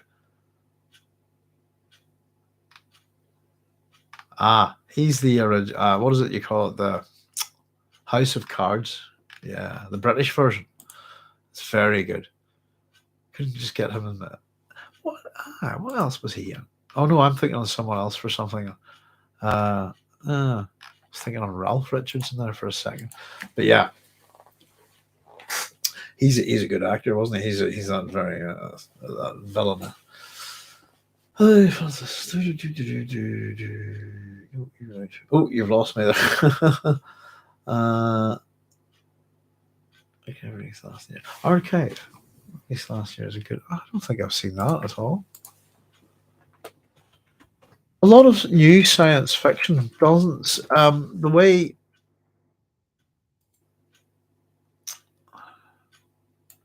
who's in that? There we go. Theo James, Stacey Martin. Directorial debut by Gavin Rotheray. Okay, 2020. Theo James, Stacey Martin, Rona Mitra, Peter Ferdinand, and Toby Jones. Films follows a scientist who's trying to advance artificial intelligence a step further than human beings, all while bringing his wife back from that old chestnut. They're always bringing their wives back from the dead, aren't they? Dear. Yeah, I'll check it out. Actually, archive worth having a look. Always get running with time to try and see films, and there's a one on Netflix that I really want to watch. And if you bear with me a second, I'll tell you what it is for anybody who's a sci-fi fan. And it's a Robert Heinlein story. Let me see.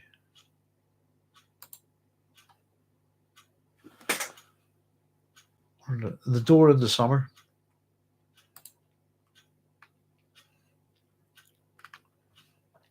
From 2021. Let me see. Pioneering roboticist awakens in 2025 after decades in cryo sleep, to change the past and reunite with his adopted sister. He seeks a way back to 1995. Stars Kento Yamazaki and Kaya Kiyohara, Naohito Fujiki as well. It's a Japanese version of the Robert Heinlein story. And it's about just short of 2 hours long. I'm absolutely down to try and get the time to sit down and watch it. Just can't seem to find it at the minute. And I'm it's not often you get Heinlein adapted, is it?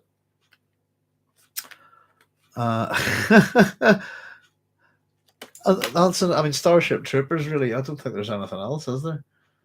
There's one of those doctors and their revenant wives. That sounds something about like those. Made me think of those. Those wonderful men and their flying machines? Oh dear. Yeah. So there we go, folks. So there's Brad. Good morning. Kicked off an hour earlier than expected. Brad, having bothered trying to figure out if I'm GMT +1, BST, UTC, or WTF, as I put it the other night. Dear, oh dear. I think we're in Greenwich Mean Time +1 at the minute. But I tried finding that out on the internet the other night, and it seemed to be very difficult to get a straight answer. Let's see. Here's one for you guys. Now, just for a wee bit of fun, and then I'm going to run to the loo quickly. But we were having a wee chat about a couple of different things there today. We thought it was a bit fun of finding science fiction writers hidden, I suppose, as acronyms or anagrams within Dune. Now, I have got the right glasses on for me. So here's a wee bit. This is 15 This is from this book, The Complete Book of Science Fiction Fantasy Lists. I think you'll find this one. I like this. But there's a couple of the ones in particular. This is from Brian Aldiss's Confluence. Presents a preliminary dictionary of the language spoken by the inhabitants of the planet Mirren. Some of these have little relevance to humans, but some more could usefully be added to our language. I think it's a bit like things like Tanstaffel that are in common use. So here we go. I think Abwe Talman is the sensation that one neither agrees nor disagrees with what is being said to one, but that one simply wishes to depart from the presence of the speaker. A bagrack, needless and offensive apologies. Cham Othizam is being witty when nobody else appreciates it. Hardaka is the complete understanding that all the soil of Mirren passes through the bodies of its earthworms every 10 years. Condulum is to be well and in bed with two pretty sisters. Mal is a feeling of being watched from within. Muron Tigwan is the disagreeable experience of listening to oneself in the middle of a long speech and neither understanding what one is saying nor enjoying the manner in which it is being said. A Parobeanban is the 10 heartbeats preceding the first heartbeat of orgasm. Shark Eel Man The struggle that takes place in the night between the urge to urinate and the urge to continue sleeping. I've been on a quest for that phrase for quite some time. I told my wife about it a long time ago. I says there's a phrase and it's that battle between staying in a cozy bed at night and needing to pee. So there you go. It's called Shack Ale Man. 3 words, Shack Ale Man. The struggle that takes place in the night between the urge to urinate and the urge to continue sleeping. Shem is a slight cold afflicting only one nostril. The thoughts that pass when one shakes hands with a politician. Talk An is suddenly divining the nature and imminence of old age in one's 31st year. And I like these last few here. Urizri, sorry, I'll do that again. Urairi is 2 lovers drunk together. Uz is 2 very large people marrying after the prime of their life. Uz to Carden is the realization in childhood that one is the issue of 2 very large people who married after the prime of life. And Yupa is a book in which everything is understandable except the author's purpose in writing it. There you go. That was a bit random, wasn't it? 15 useful pieces of alien vocabulary to get you by. Shack Ale Man. I think that's the one that really, it's a real thing, isn't it? That struggle between wanting to stay in bed and the urge to urinate. And what does it say? The struggle that takes place in the night between the urge to urinate and the urge to continue sleeping. Now, I'm going to struggle on with the urge to. I'll pause for a wee second, folks, because I'm going to go sort out the precious bodily fluids. I'll be back in a wee second. Thank you.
There we go. Hey guys, thanks for your patience there. That's much better, isn't it? My seat's gone all the way down. Hang on. There we go. You all right, Bonnie love? There we are. Yes, indeed. So yeah, that that was all from Brian Aldis's conference. I said it's meant to be a preliminary dictionary of a language spoken by somebody else. So it just made me thinking about somebody was saying tan staffel the other night. There ain't no such thing as a free lunch. And let me see. Yeah, and it was just one of some words that from science fiction do end up in the real world as well. I think it's we've also got grok, I think, which is a great one. And for anybody who doesn't know what grokking means or to grok, it's a word from Robert A. Heinlein's "Stranger in a Strange Land," and I suppose grok means to understand something in complete fullness, if you see what I mean.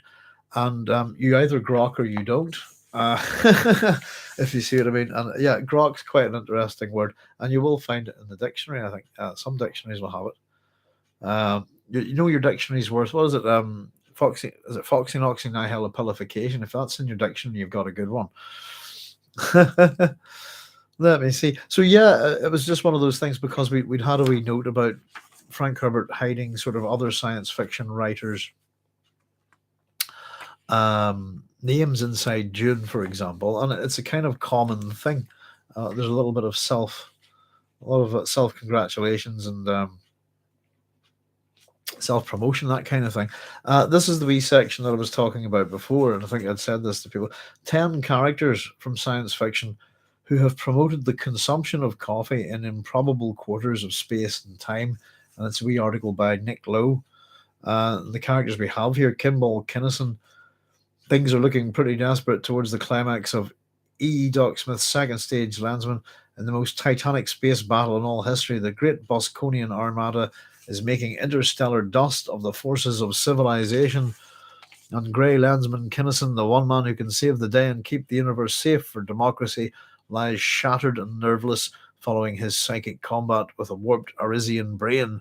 Fortunately for humanity, Kinnison is revived to full strength in a single paragraph, merely by the ingestion of a large steak and a whole pot of Thralian coffee, brewed too strong for any but the Grey Landsman to swallow, without getting the squitters all through the most important bit of the book. I'll maybe keep some of these for another time. But the list of people with the improbable promotion of coffee and strange, includes Tard Cabot. The Lady Jessica Atreides is here. Mother, of course, of the hero Frank Herbert's Dune, shows her keen interest in the economy of her adopted world by doing her bit for the Araking coffee industry. Early in the novel, she ingeniously sobers up a drunken minion by sousing him with spicy coffee. Later, during her sojourn with the Desert Fremen, she meditates for nearly a page on a cup of coffee that has momentarily become endowed with a mystical intensity of significance. So it's one of those quite interesting little things, I think. There's an awful lot of fun little things in this book. I said some of them insightful, and we were having a wee chat about science fiction authors who appear as characters in other science fiction writers' books, etc. I've just folded a few of them just to give you a few wee ideas and just some things like that. We had examples of 7 science fiction messiahs, if you like to compare Paul Atreides to some other messiahs, for example. We have John Cave and Gore Vidal's Messiah, Colin Chartery and Brian Aldous' Barefoot in the Head, Jerry Cornelius, Michael Moorcock's The Final Program, Palmer Eldritch, 3 Stigmata of Palmer Eldritch, Valentine Smith, Strange in a Strange Land, Voran 19, and Robert Silverberg's The Masks of Time. And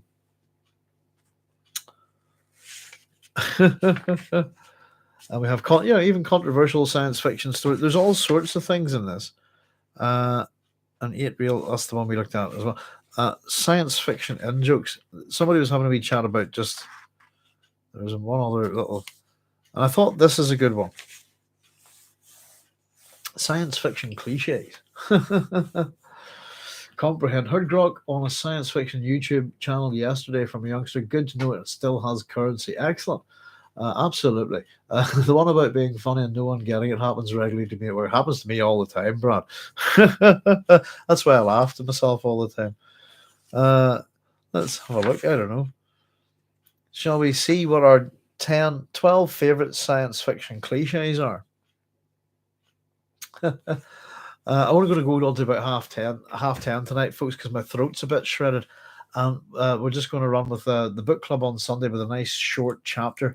But we've got 2 gigantic chapters coming up, 2 really important big chapters coming up after that. So I'm going to save my voice a wee bit, but I'll just run through these. Here you go. Science fiction cliches.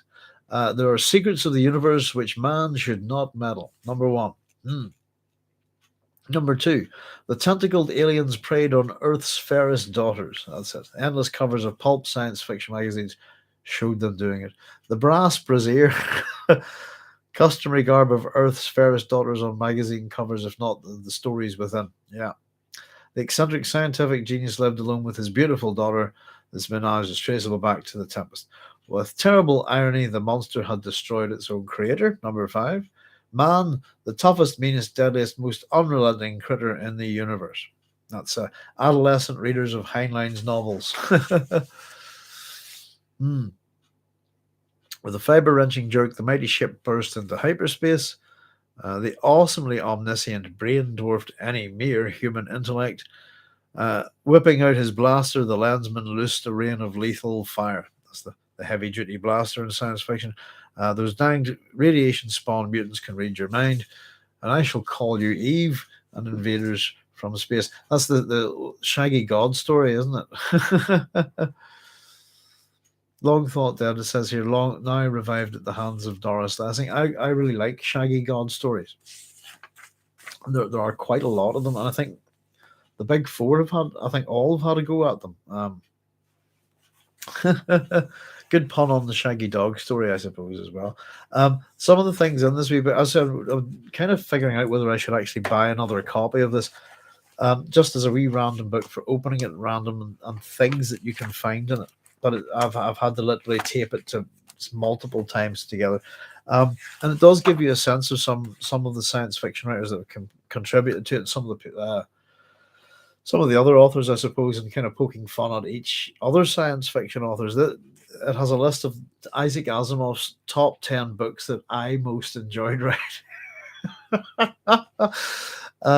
Followed by, I'm not joking, followed by another list of Isaac Asimov's 10 science fiction stories I like best. And I think they're all by Isaac Asimov.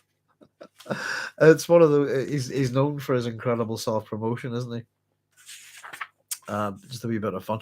But yeah, there's a couple of things in here that are kind of, would actually give you real pause, for reflection, in terms of what goes on, I think, or just in terms of how life has changed. And there's I think there's something in here about famous first issues. Let me have a wee look.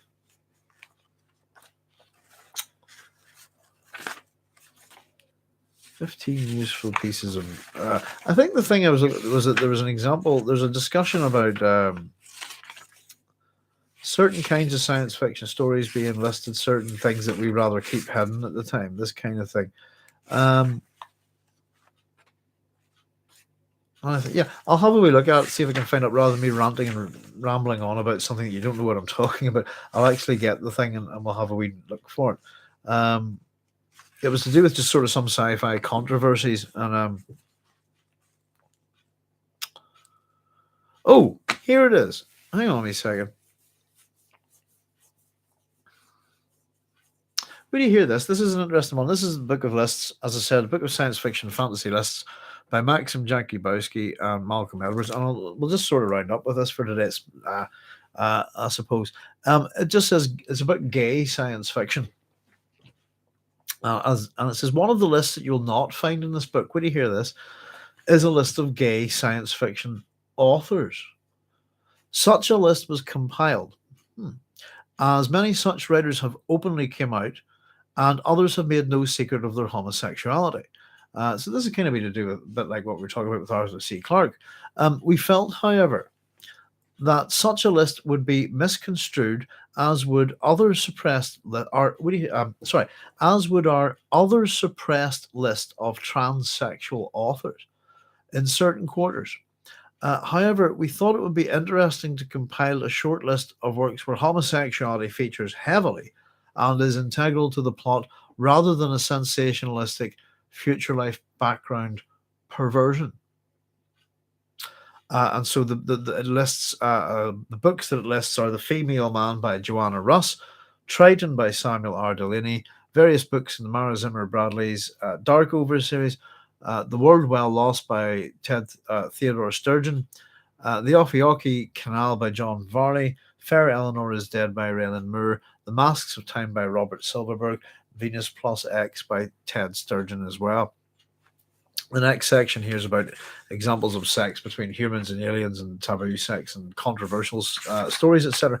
But I thought, just in terms of this book being published in the 80s, the comment that it makes about that we're happy to publish science fiction books, we're not prepared to publish a list of the authors, and in particular we're not prepared to publish a list of the transsexual authors. We're actually suppressing this. So I think this book's from the early 80s. Let me see. And I think it's a very interesting statement by it's June 1982. There's a letter in it from the authors. A very interesting statement to make in the book itself. Yeah, Bizarro. There we go, folks.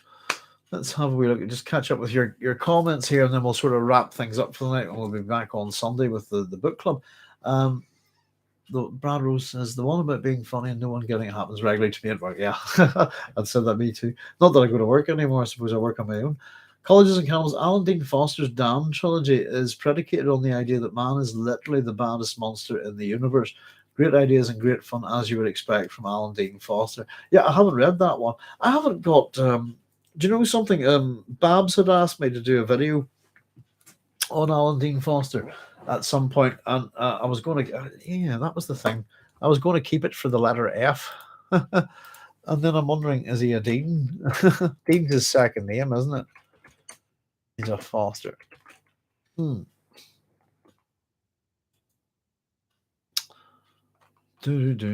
Because yeah, Ice Figure standalone column, the Damned trilogy. I used to read a fair bit of. I mean, he's pretty prolific, isn't he? The Spell Singer series is the one I really like, and as opposed to just TV movie tie-ins. But yeah, he's had a bit of dispute over Star Wars, doesn't he? Hasn't he?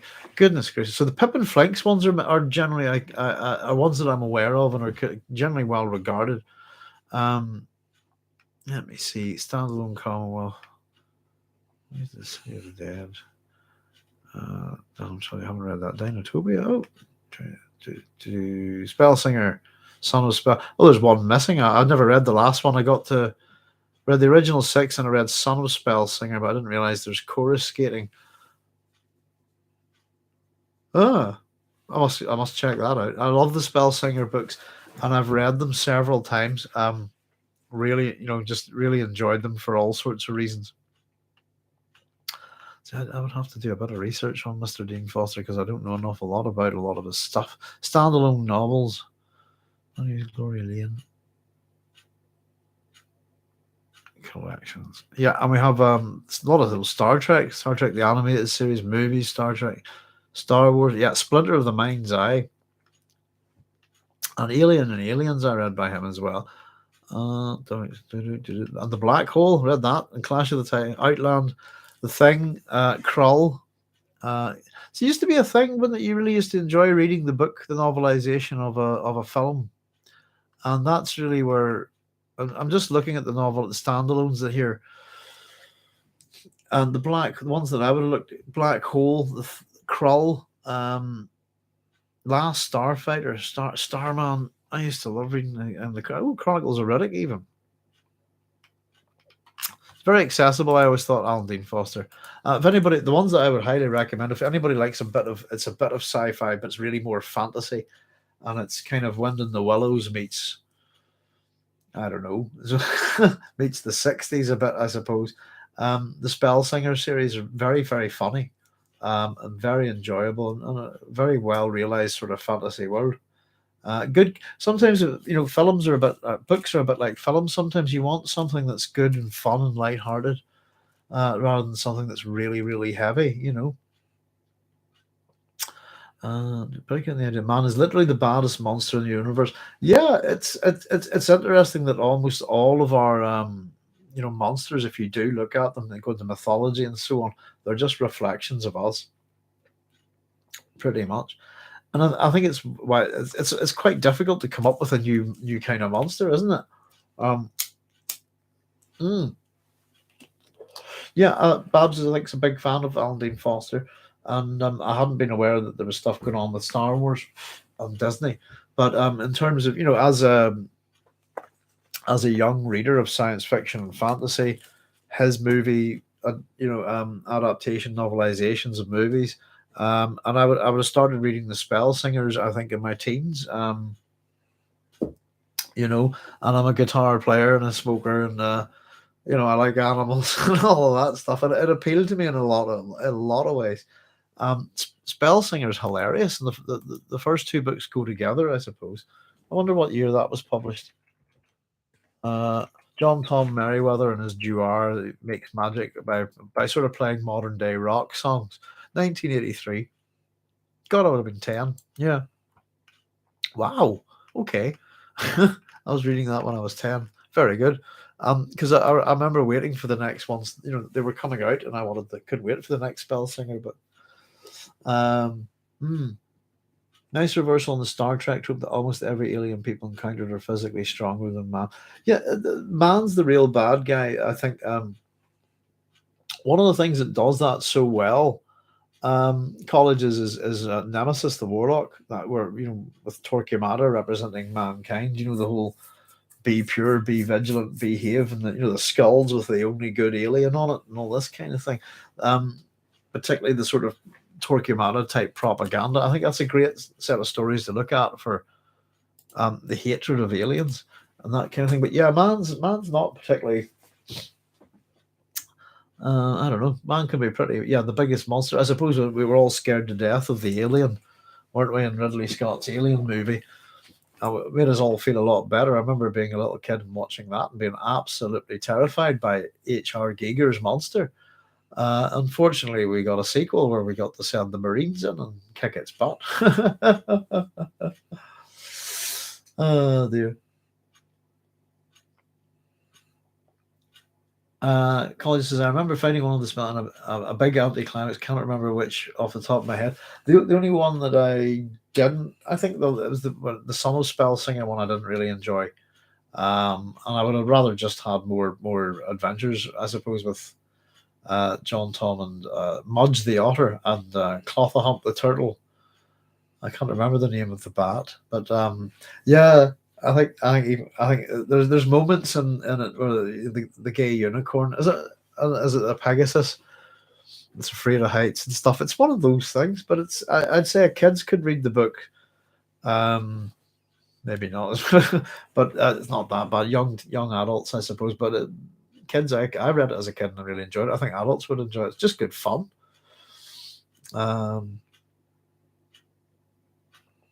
Hey man, did I ever play Glasgow? No, no.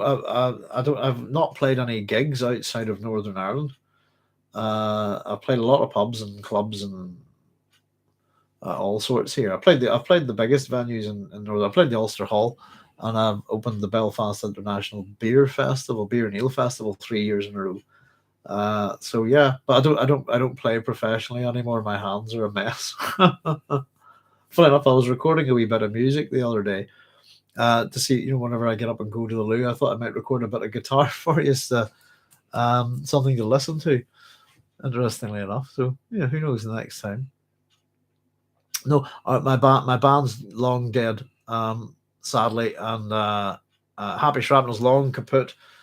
It was a charity band, really, I suppose, a very good rock band, and yeah, so no, I'm sort of running with some endeavors, thinking about having a chat with my drummer at some point. But we had a new name for the band, next band anyway. If I'm going to do something, would be Flopsy Bunny and the Pooh Bears of Ultima Gainus 4, which we think is a great name for a band. But no, I'm not able to play for 2 hours on a stage, unfortunately, anymore.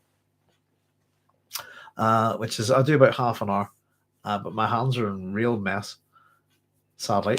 It's not really it's from a number of different things. Excuse me. So no, Happy Shrapnel stopped playing about 2014, I think. More humans are stronger, faster, and more violent than any other species. Colonies and killers. So recruited into an alien Federation military for a time. Oh yeah, I think the letdown was Hour of the Gate. Is that's the second one, isn't it? I think. Yeah, it kind of runs. But once there's one where they go halfway around the world to get some medicine, I think, for Clothahump, some aspirin or something. It's quite funny. It's they have their moments, I suppose. I don't know how I would read them today. I suppose it's been a long time since I have read them, but I always remember, and I've read them all at least twice, and always remembered enjoying them. You know. 9 billion names of God, is that what you mean, the one with the supercomputer? I wonder if it's seen used. Quite possibly. We played all over the place for a while. Some of the bigger venues in Northern Ireland would be down in the ports, if you're at Port Stewart and Port Rush. I could show you one if you like. Hang on, I'll tell you. This is 2011. There's a big motorcycle event in Northern Ireland. I'm not a big fan of it, I suppose, but I think of it as the death race. But there's my That's us from the down here, the Northwest 200. There we go. Big motorcycle event.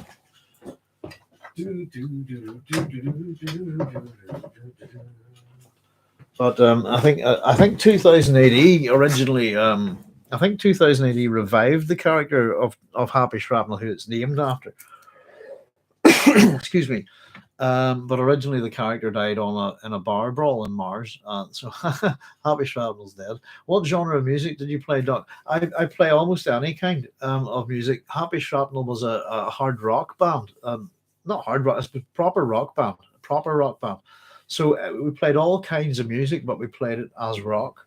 Um, um, but yeah, a lot of good times. Sort of, but I've also played well, I suppose myself and our singer, this girl called as Lena Cohen, we used to play as a band called Sings and Strings, where I can't sing a note, unfortunately. She's a rather good singer, so she did all the singing and I did all the stringing, and that was the wee thing that we did, just all over the place for fun. And we did some gigs for a few charities and just make ourselves a wee bit of money after at that point. And yeah, we did the big Belfast Pride Festival, which was quite fun. And we got asked to open the Belfast International Beer Festival 3 years in a row. And unfortunately, we'd probably still be doing it, but that was the last gig that we did there, was kind of where my hands went. And both my hands turned to jelly on the stage. So played about 40, maybe 45 songs over 2 hours on a full classical guitar. It just wasn't good for my hands, sadly. But there we go. But I like all sorts, to be honest, and I really like funky music and rock music, and yeah, I like all kinds of music. Not too fond on country and western, uh, but I've played it, so yeah, I honestly don't mind. I just love music, and we'll always have a go at trying to play something. Do do do do do do. Let's see. What was one? 2014 was when a guy I know started his band, Maximum Sexy Pigeon. There's some good band names out there. There's a guys I knew up in a place called Larne a long time ago. It's one of those things about the weather. Always saying it's going to be more, bitterly cold, more cold. And their name was Even Friesner. It's Even Friesner than last night. I thought that was a great name. No, 9 billion, but the one where the plated folk get access to the supercomputer. Oh, the plated folk. I'm trying to remember. 9 billion names they got. It's the one with the computers designed. I'll probably be giving away the yeah, Shaggy Dogs. I'm trying to think what your one thing about there. Let me see. No, the one where the plated folk get access to. Oh, I can't remember. The one that really does it is outstanding in that set is the ape about the house, and it's a science fiction story. You'd read it and go, why is this science? I get it, you get it. It really is about it's very much a social science fiction story. It's just so funny, and if you happen to know, the way certain people operate, I think it's just great. So it's supposed to be like Clark Ashton with Clark. Oh right, Spell Singer is like Clark Ashton Smith with funny animals. I don't know Clark Ashton Smith. Ah dear. There's so much in the world to know, isn't there? Is he right?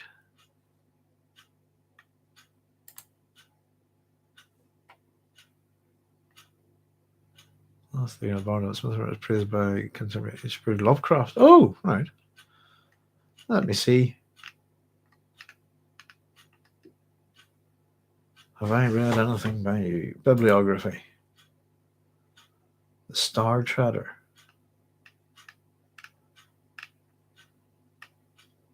That's an author I don't think I've read much of, or possibly anything. And yeah, just looking at the Wikipedia page there, I'll have to scribble that person down.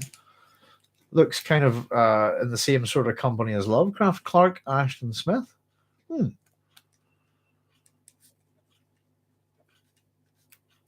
Smooth, so much stuff to do. Funny, yeah. The animals are quite rude and coarse and vulgar, I suppose. And there's a bit of dope smoking and drinking, and yeah, it's a bit frat boy, I suppose, that kind of thing.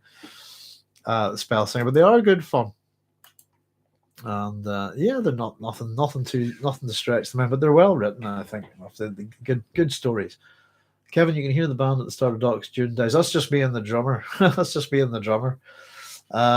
Yeah, there's a couple of Happy Shrapnel videos up on YouTube somewhere. There's one to sort of Dominion Tank Police and one to Mass Effect. Had to do that because somebody had put up a couple of our songs and used them as kind of how do I put this, tunes for a military reenactment group, and they're all dressed as the Waffen SS.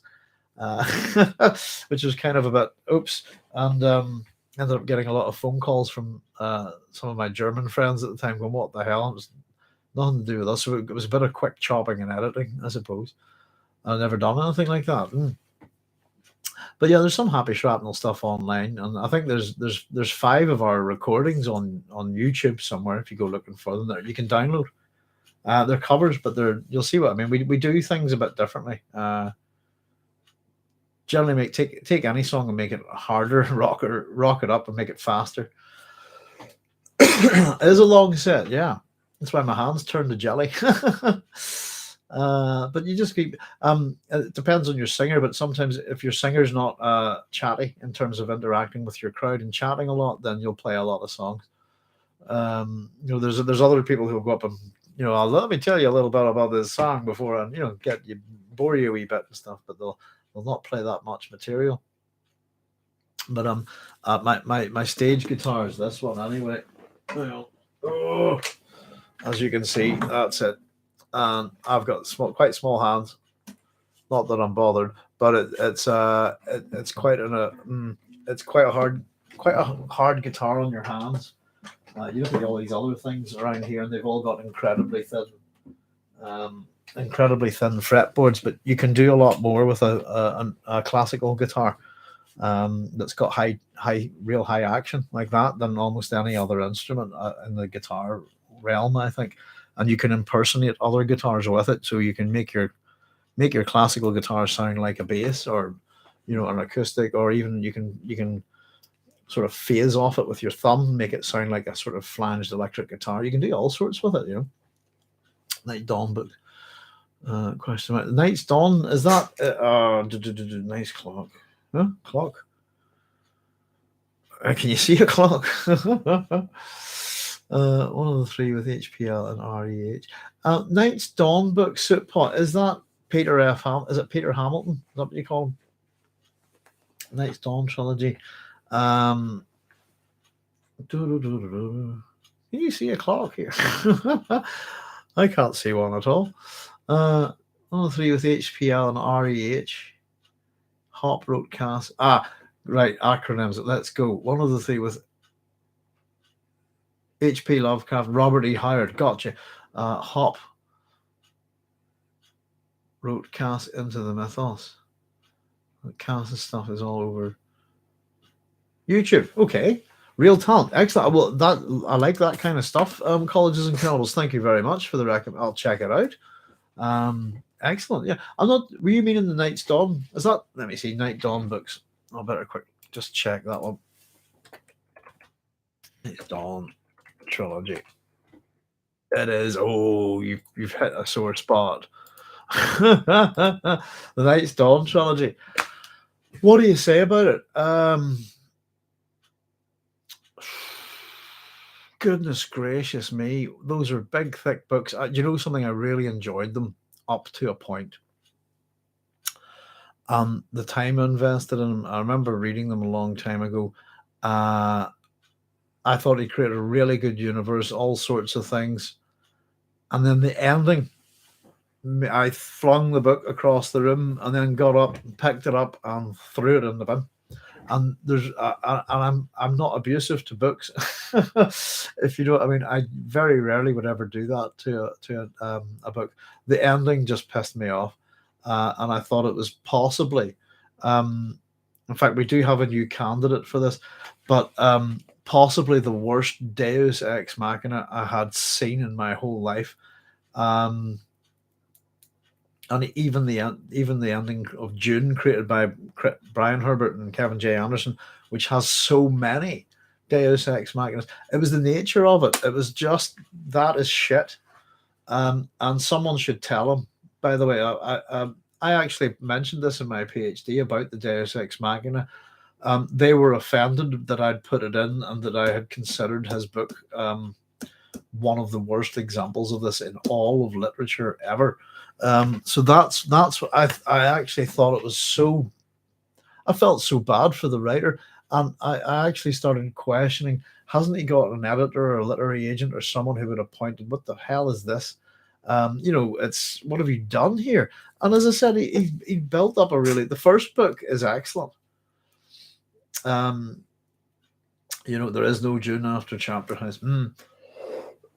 Sadly, I have invested in it, read them at the time. As I said, they're about here. Very, and I would say that we've talked about the complexities and all the various references within June, the vast amount of material, particularly the Atreides myth, and poking around. I suppose there's a lot of using these words, names, and terms from Greek mythology, this kind of thing. I find it very, June. The ending of June was appalling, but it wasn't that as bad as the ending. Brian Herbert and Kevin J. Anderson can do no harm in terms of the ending of when you compare the ending of that book to the ending of the Night's Dawn trilogy. And I thought, something? I was thinking about Peter F. Hamilton the other day, and I thought it was a real shame because I read. I've got one of his other books around here somewhere. And I remember reading it, and I think it's in the same universe, and I really enjoyed it. I think it's a collection of stories. So I think it's absolutely appalling that an author could do that to a story and do it to their own work. And it's simply put, if I had the other book that I'd bought by Peter F. Hamilton, let me see, is it here somewhere? I think it's called A Second Chance at Eden. Something like that. Let me see. I'll just get up here a wee second. Are you about, sir? Let's have a nosy for you. Not that many books. There you go. Yes. It is called A Second Chance at Eden. There we go. And I enjoyed that. I really did. Yeah. Collection of different stories there. Contains Sunny's Edge, A Second Chance at Eden, New Days, Old Times, Candy Buds, Death Day, The Lives and Loves of Tiarella Rosa, and Escape Route. A good 400. That was a good, so the man can write. It's as simple as that. Novella and 6 stories from the best-selling author of the Night's Dawn trilogy. I was gutted. Escape Route features the starship Lady Macbeth encounters a long-abandoned alien spacecraft. The ending of the Night's Dawn trilogy is just one of the worst things ever to happen to me. Simply put, I've never bought another book by Peter F. Hamilton. I already had that one, I think, whenever I finished reading the trilogy. And it took me a while to get at it. And I read that and thought that wasn't bad. But no, it's actually prevented me from buying another book by him. I'd probably read one, but somebody would have to give it to me, if you see what I mean. I wouldn't actively buy another one of his books for that reason. If you can't end a story, and I used to be one of these people that I'd go to the back of a book first, actually. And I know some people think that's strange, but I like to read the last line of a book first. I know that sounds a bit bonkers, and it's simply there's a thing about last lines, and they often will not give away anything about the story, but it's how they're presented tells me a lot about how you're going to write your book, I think. And I think often you shouldn't understand the last line of a book, but it was. And something, I can't even remember. Doesn't he just sort of magically move all the planets in the universe or something with the power of his mind? It's just one of them. Hey, it was really bad. So there's a lot of Deus Ex Machinas out there in the world. They're pop. I don't know why they're particularly popular. Um, they really shouldn't be unless you're writing stuff about gods. To be honest with you, uh, but it's just one of those things. It was a bit bizarro. I'm really sad. As I said, I thought the books were written well. I was enjoying them. The third book kind of I maintained my way through it, but the ending was it's one of those things when I spot it, I'll just go why, and it just ruined the whole story. I think there was no, hey, magical god being's going to pop down, sort it all out for you at the end. What's the point? Why would you invest time in these characters or anything? It's just you know. Yes, the wizard's done it, laughing at. Yeah, it's just a bit disingenuous, and even sometimes things like this where we get a lot of science fiction's needlessly. There's an awful lot of messianic stuff that's in science fiction, I suppose. It's quite interesting. I suppose we started the night talking about Dune and the Oscars, and also sort of talking about how that I hadn't really caught any information about any of the other films. And not that I'm a big fan of the Oscars, but it's usually a good place to kind of catch an eye on what's new and what's maybe a bit of quality, and also foreign films and stuff like that. I think you get a lot more from the Cannes Film Festival these days and things like Sundance. Um, mm, but yeah, as I said, just one of those things that just not really knowing. What was I thinking there? I suppose that I was going on a wee sort of tangent with the Dune movie, but not too sure. I think my brain's starting to get a bit foggy, folks. But but yeah, but certainly it's. I mean, I think Peter F. Hamilton's still writing books and science fiction books, and hopefully he's probably taken to a couple of other things rather than writing in that same universe. Oh, Paul Macmillan, yeah, bear with me. Have a wee nosy. There he is. So. No, next on it published the Commonwealth saga with the Void trilogy, the Chronicles of the Fallers, the same universe, written under the unrelated space opera Salvation Secrets and military sci-fi arc ship trilogy set in original universes. There you go.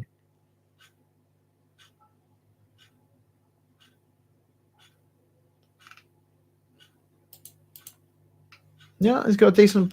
Yeah. There we go. I was trying to remember the Reality Dysfunction. That was a really good book. I have to say, I really enjoyed it. The Neutronium Alchemist, the Naked God is the third one. That was just crap. And it's a pity. I don't know. There must be a few series like that where an author deals with either that or they get so wrapped up in multiple plot lines and convolutions and things that they lose it completely. And often a Deus Ex Machina is a sign of that you've lost control of your story. You don't know how to resolve your narrative, the events in your story. So you're just going to bring in a god, wing them in. Bob's your uncle. Sorry, Kiko, stop doing that. Clicking my fingers, and everything's just okay. Hand of God setting off the nuke in Stephen King's The Sand, abysmal. Hand of God. I don't read much Stephen King. In fact, I've only ever read a very little Stephen King. I've read Eyes of the Dragon, The Stand, I think. I've read The Running Man. Read the Bachman stories, the Richard Bachman stories, and that was published. And something else, but that's it. I'm not a Stephen King fan. I don't mind it. I don't know. It's just not my kind of thing. I think a lot of his books are very dense. I think there's the Hand of God set, isn't it? The Hand of God's the name of all the ships in the culture book and the Consider Flavas. And with one leap he was free. But yeah, there we go, folks. And I had, something, I've got a few more of these weird ones in this wee book of lists. I'm going to try and tape it up a bit better. And it's interesting going way back. Somebody was chatting about films. And if you want to know this is of 1981. If you want to know, wow, we've got the top 100 grossing science fiction, fantasy, and horror films here as of up to December 81 from Variety. I've got the 6 science fiction fantasy film flops. Xanadu's in there. Nice Superman, Close Encounter, Star Wars, Heaven Can Wait. Interesting. There we are. Well, listen, folks, I'm sort of get. We'll have a look. There's other things. There's some really weird science fiction weapons, all sorts of little weird things in this, and I thought we'd use a few of them for just to sort of perk up our conversation topics, etc. But as always, we've got a few sort of bits and pieces that we pick up on, and I said it's always nice to sort of keep a wee eye out for wee things. I'd love to see what those Hawk the Slayer comics are like. I'll hopefully maybe try and track them down at some point. And it's kind of the same thing with the Buckaroo Banzai sequel. I'd love to read that as well. More importantly, I'd love to see Buckaroo Banzai back on screen. I'm a big fan of Buckaroo Banzai.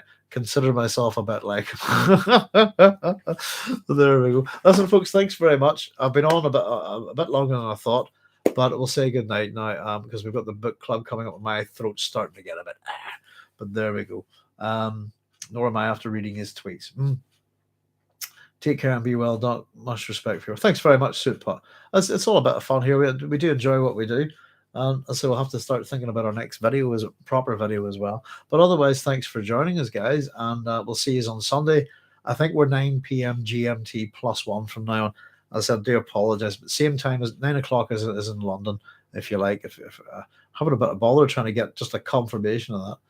But it's it's daft. So all you guys have a good weekend and take it easy, and I'll see you soon. Look after yourselves no matter where you are and be safe. Take care now. Thanks very much, guys. Bye-bye. Bye.